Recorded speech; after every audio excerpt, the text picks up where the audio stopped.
Okay, so in terms of awareness, we have Judgment, the major arcana, and we have the King of Wands. So Judgment, we see the gray people rising out of their coffins, listening to the angel blow the horn, the fanfare, the call, listening to the call. They may say, I'm ready to leave the darkness. I'm ready to feel reborn. I'm ready to leave behind the part of my life where I maybe feel a little dead inside, where I feel that I'm not reaching my potential as a person, my highest self. Because the angel wants them to hear the call and to judge, to use judgment to think about one's life. And when we get this call, regardless of age, regardless of timing, we hear it, we sense it, and we begin to think about, where we are, where have we been, where are we headed. And so with Judgment, you have the chance to be reborn and to really forgive what happened before.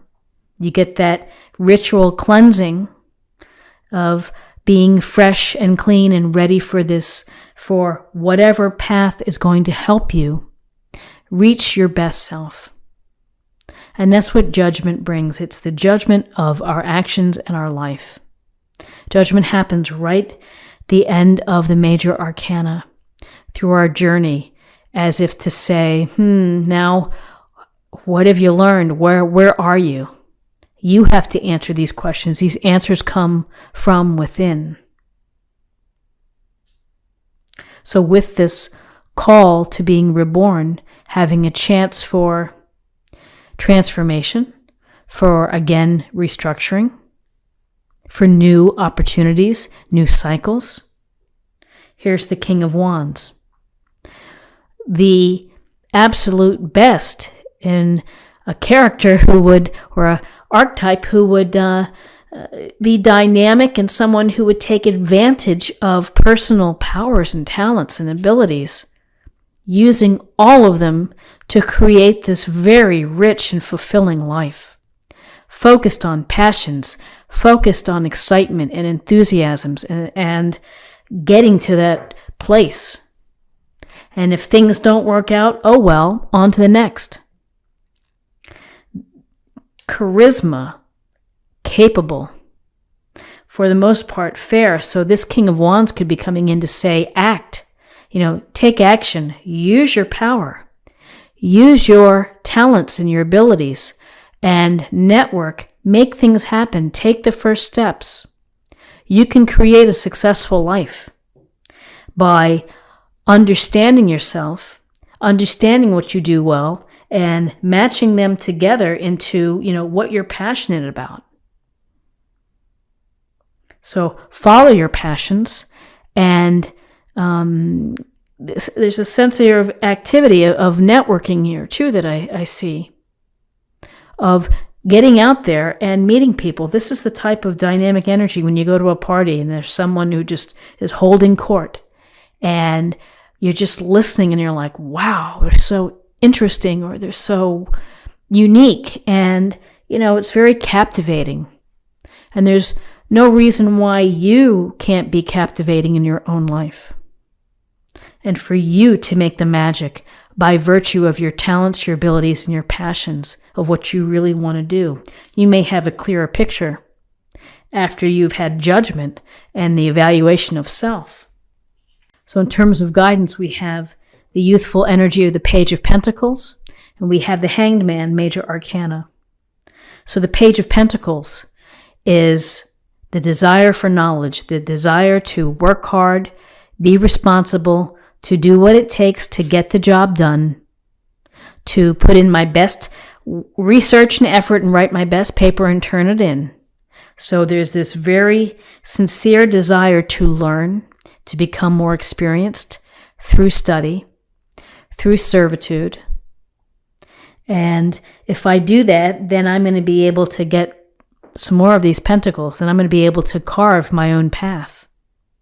It's with knowledge behind me And it's with hard work, and it's with this pentacle approach of being grounded and pragmatic and having a plan that helps me become a more successful activator of my own power, such as the King of Wands. So with this desire for knowledge, here we have the Hanged Man. The Hanged Man who's not going anywhere from this position. So he's become comfortable from where he's hanging. He's just hanging out. And it could be a pause. It could be a temporary, time out.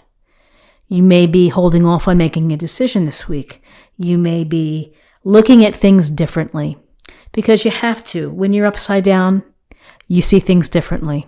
It may provide you with some inspiration. It may point you in a different direction. It may help you process some things that you're working on, is to approach it from a different way. But there's a sense here of just suspension and holding on and, maybe not making any fast and furious decisions this week.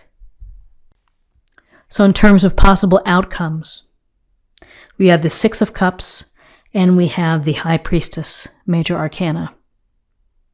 So interesting together. The Six of Cups, it's about giving and receiving, of doing so to be able to help others when you're in a position to, and to think about others and to help them get what they need in order to get back on their feet. So here the merchant's giving these beggars, he's giving them some coins. He's also holding the scales. It's a little disconcerting to see that. Do we really measure out how we help? Perhaps for some, they do. Perhaps when it comes to charities, they're very focused on how much they're able to provide. So, maybe that's the way to think about it. But when you're in a position when you need support, ask for it. Ask for help. More often than not, people are wanting and willing to help you. And if you feel that you're still not getting what you need, there are organizations. Reach out. And when you are in a position to help, and particularly here in the States this week, to be able to volunteer, to do something to help someone less fortunate, it has a lot of meaning to it to do that. And then along with this sense of giving and receiving, we're getting a strong message here, which is to pay attention to your intuition, your inner guides. The High Priestess is the feminine ideal of knowledge, self-knowledge, understanding yourself. Often similar, I think, to the Judgment card. This High Priestess is passive, may take time to meditate, to reflect, to think about life, to think about what's going on underneath your heart and the subconscious. It's also tuning into your intuition and your inner guides. Listen to your inner guides. Trust your hunches. Pay attention to dreams, numbers that you may see on a license plate or on a house number or whatever. Look at the numbers. Listen to the random things that pop in. They can have meaning. It's important to allow the messages to come through. So paying attention to your intuition this week. Always great advice. It's nice to see the High Priestess. So Cancer, this is what I have for you for the week. Let's see what we have in terms of an affirmation for the week or a meditation point. Health and healing. Hilarion, if I'm pronouncing that correctly. So health and healing, to watch your energy levels this week, your travel, your stress. Sometimes for those at Thanksgiving can be really stressful. It can be overwhelming. So be mindful of that. Do little things. Carve out some time to meditate, to reflect, to walk in nature, to have a nice hot bath. And finally, let's choose a card for love. Take a chance on love. When we start to love, our lives are changed forever. And love is open-ended. Loving friends, loving what you do. Take a chance on love. It's such a vital an important emotion is to give love and to be able to receive love.